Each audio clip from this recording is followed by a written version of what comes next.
بسم اللہ الرحمن الرحیم۔ اللہم صلی علی سیدنا و مولانا محمد افضل صلواتک بعدد معلوماتک وبارک وسلم وصلی علیہ۔ بسم اللہ الرحمن الرحیم۔ عزیز طلباء کرام، مختارات من ادب العرب سے بحمد اللہ تعالی آج ہمارا سبق نمبر 7 ہے اور مقدمۃ الکتاب سے الدرس الخامس 5واں سبق ہے۔ پڑھتے ہیں اپنے سبق کی طرف۔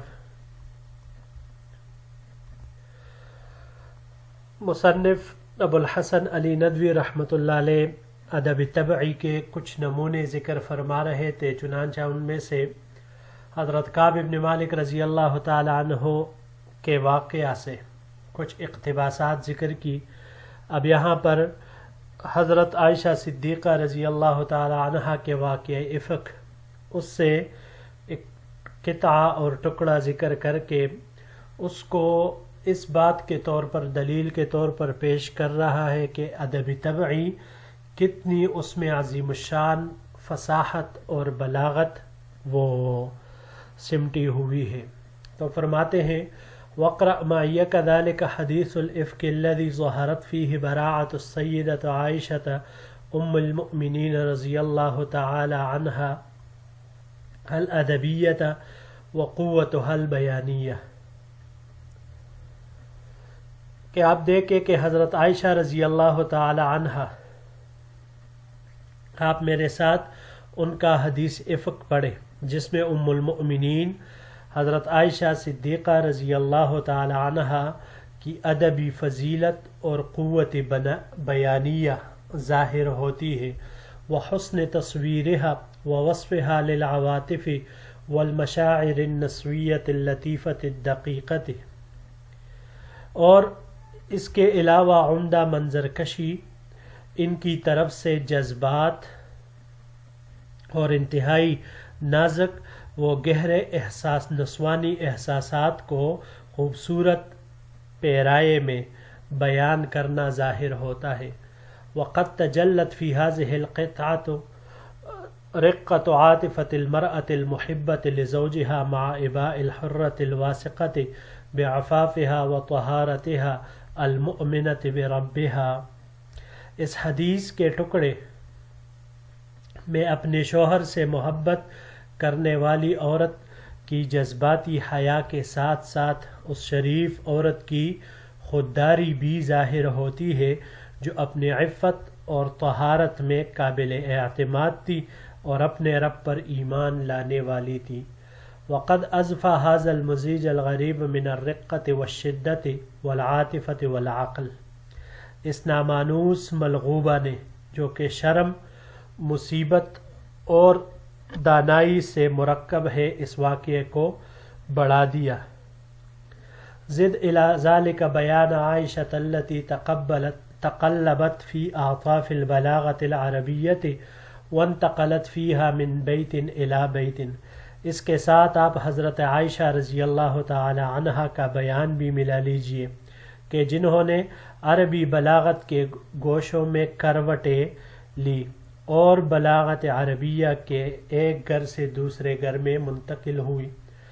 قد اضفى كل ذلك على هذه الرواية من الجمال الفني ما يجعلها من القطع الأدبية الخالدة في الأدب، ان سب باتوں نے اس روایت میں مزید ایسی فنی خوبصورتی بڑھا دی جس نے اس روایت کو عربی ادب کے شہپاروں میں داخل کر دیا جو ہمیشہ عربی ادب کا حصہ رہیں گے۔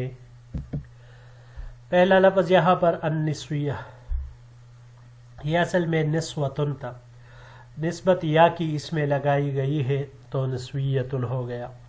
اس کی جمع النسوۃ، نسوتن، النساء، النسوان وغیرہ یہ تمام آتی ہے، لیکن یہ تمام الفاظ مرأہ کی جمع من غیر لفظ ہی ہے۔ اگلا لفظ ہے اباء، خوددار، ایبا، یہ باب افعال سے جب ہم اس کو لیں گے تو باب افعال سے اس کا مصدر ایباءً آتا ہے، یہاں پر بھی یہ اسی سے استعمال ہوتا ہے خوددار بنانے کے، جسے کہا جاتا ہے رجل اباء، خوددار مرد۔ باب ضربہ اباءً اور باب فتح سے اباءۃً مصدر دونوں آتے ہیں ناپسند کرنے کے معنی میں۔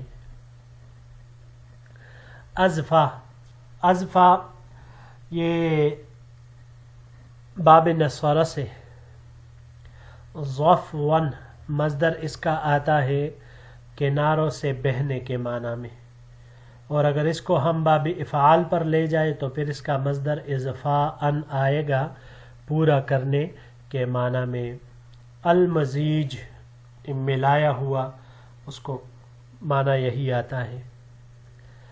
یہ باب نصرہ سے یہاں استعمال ہوا ہے مزجن یا مزاجن، دونوں طرح کے مصدر اس کے ممکن ہے ملانے کے معنی میں آتے ہیں۔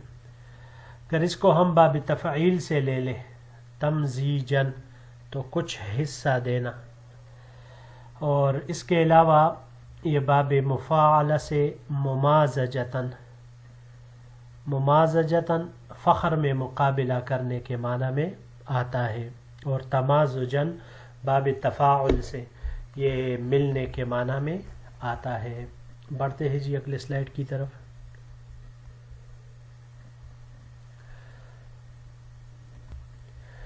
انظر کیف تصف ما تقولہ الناس وتحدث به وما شعرت به من تغیر في وجه الرسول صلى الله عليه وسلم تذكر كل ذلك في حياء المرأة وأدبها من غير إبهام أو عا۔ آپ دیکھیں تو حضرت عائشہ رضی اللہ تعالی عنہا لوگوں کی کہی سنی باتوں کو اور اس کی وجہ سے آپ صلی اللہ علیہ وسلم کے چہرے مبارک پر تبدیلی اور تغیر کے احساس کو کس انداز میں بیان کر رہی ہے، اور یہ سب کچھ حضرت عائشہ رضی اللہ تعالی عنہا عورت کی حیا اور ادب کے دائرے میں رہ کر بغیر کسی ابہام اور عجز کے بیان کر رہی ہے۔ قالت عائشہ، تو چنانچہ حضرت عائشہ رضی اللہ عنہا فرماتی ہے فقدمنا المدینہ فاشتکیت حین قدمت شہرا والناس یفیضون فی اصحاب الافک لا اشعر بشیء من ذلک، کہ جب ہم مدینہ منورہ آ گئے تو واپس آنے کے ساتھ ہی میں 1 ماہ تک بیمار رہی، لوگ اصحاب افک کے باتوں میں شریک ہو رہے تھے جبکہ مجھے کسی بھی چیز کا علم ہی نہیں تھا۔ وَهُوَ يُرِيبُنِي فِي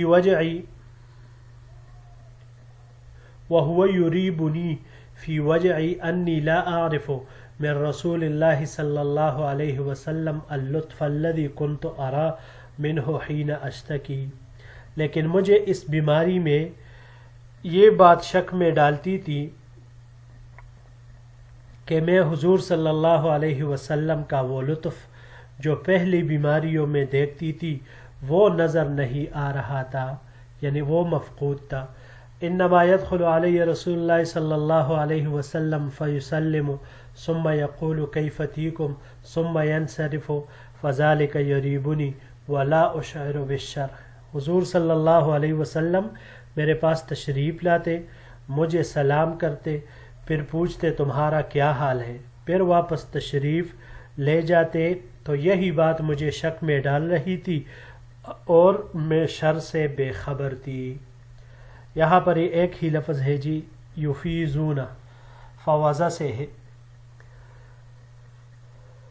فوضا یہ یہاں باب افعال اور مفاعلہ دونوں سے ہم لے سکتے ہیں۔ یہ اگر باب افعال سے ہو تو مصدر افاظتاً، اور مفاعلہ سے ہو تو مفاوضتاً، بیع مفاوضہ یہ ایک بیع بھی ہے، شرکت مفاوضہ بھی کہا جاتا ہے اسے۔ بعض کا برابر کا شریک ہونا، افاظتاً و مفاوضتاً دونوں افعال اور مفاعلہ سے یہی معنی اس کا آتا ہے۔ اگر اس کو ہم باب تفعیل سے لے لیں تفویضاً تو پھر اختیار سپرد کرنے کے معنی میں یہ آتا ہے۔ جی بڑھتے ہیں اگلے سلائیڈ کی طرف۔ وَتَذْكُرُ تَوَجُّعَهَا مِنَ الْخَبَرِ الْمُشَاعِ فَتَقُولُ، ہر سو پہلے ہوئی اس خبر سے پہنچنے والی تکلیف کا ذکر کرتے ہوئے حضرت عائشہ رضی اللہ تعالی عنہ فرماتی ہیں فبکیت یومی ذالک کلہ لا یرقع لی دمع ولا اکتحل بنوم، کہ میں سارا دن اس بات سے روتی رہی، میرے آنسو تمتے تھے اور نہیں میں نے نیند کا سرما لگایا۔ نیند کا سرما لگانا یہ عرب کہتے تھے کہ جب بالکل ان کی نیند ہی اڑ جاتی تھی۔ قالت حضرت عائشہ رضی اللہ تعالیٰ عنہ فرماتی ہے وَأَصْبَحَ أَبَوَايَ عِنْدِي وَقَدْ بَكَيْتُ لَيْلَتَيْنِ وَيَوْمًا لَا أَكْتَحِلُ بِنَوْمٍ وَلَا يَرْقَعُ لِي دَمْعٌ حَتَّى إِنِّي لَأَظُنُّ أَنَّ الْبُكَاءَ فَالِقُ كَبِدِي۔ ایک صبح میرے والدین میرے پاس تھے اور میں 2 راتوں اور 1 دن سے رو رہی تھی، نہ میں نے نیند کا سرما لگایا تھا اور نہ میرے آنسو تمے، یہاں تک کہ مجھے پورا یقین ہو گیا کہ یہ رونا میرا جگر پاش پاش کر دے گا۔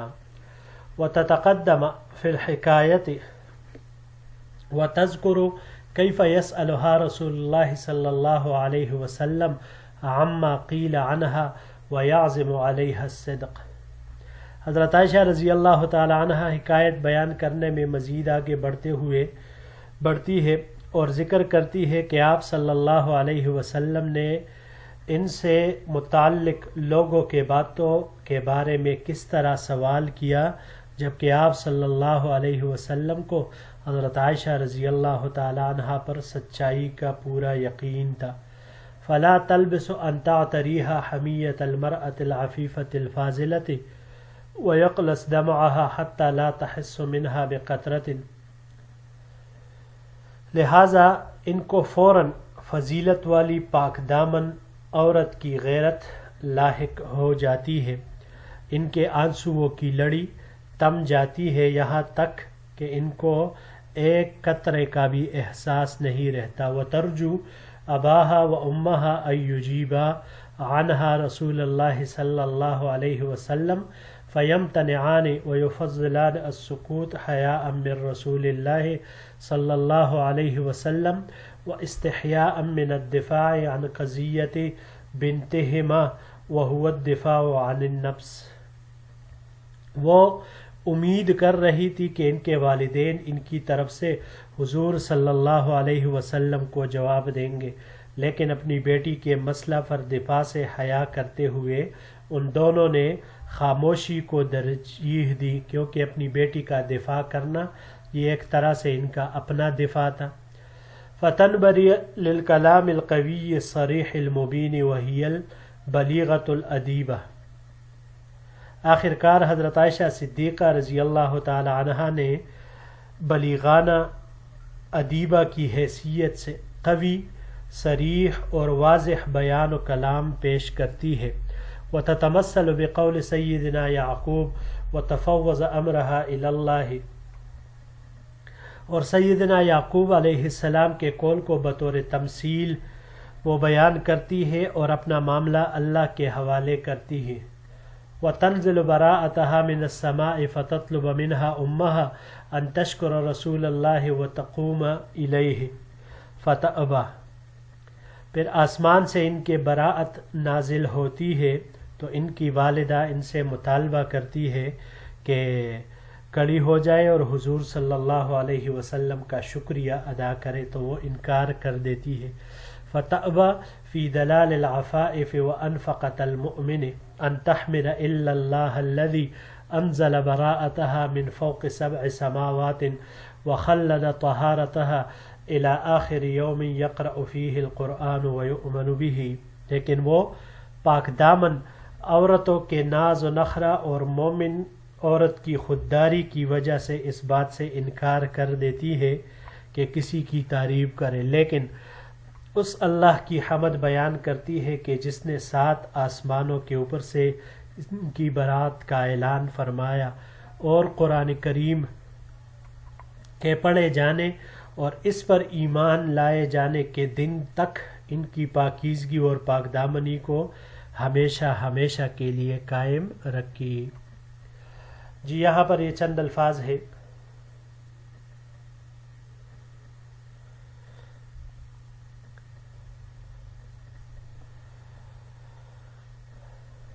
پہلا فلا تلبس، لبسا سے ہے، لبسا یہ باب سمعہ سے، لبسن لبثن دونوں باب سمعہ سے استعمال ہو سکتے ہیں، تاخیر کرنے کے معنی میں، ٹھہرنے کے معنی میں آتا ہے۔ اگر اس کو ہم باب افعال سے لے لے، البس یلبس الباسن، تو یہ بھی ٹھہرانے کے معنی میں آتا ہے۔ باب تفعل تفعیل سے، تلبیسن، یہ بھی اسی دونوں سے اسی معنی میں آتا ہے، ٹھہرنے ٹھہرانے کے معنی میں۔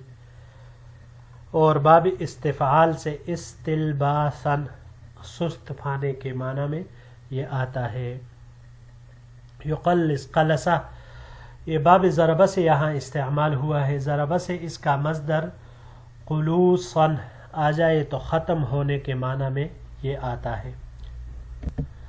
باب سمعہ سے قلصن جیمت لانے کے معنی میں یہ آتا ہے، اور تفعیل سے تقلیصن سمیٹنا، اس معنی میں یہ آتا ہے۔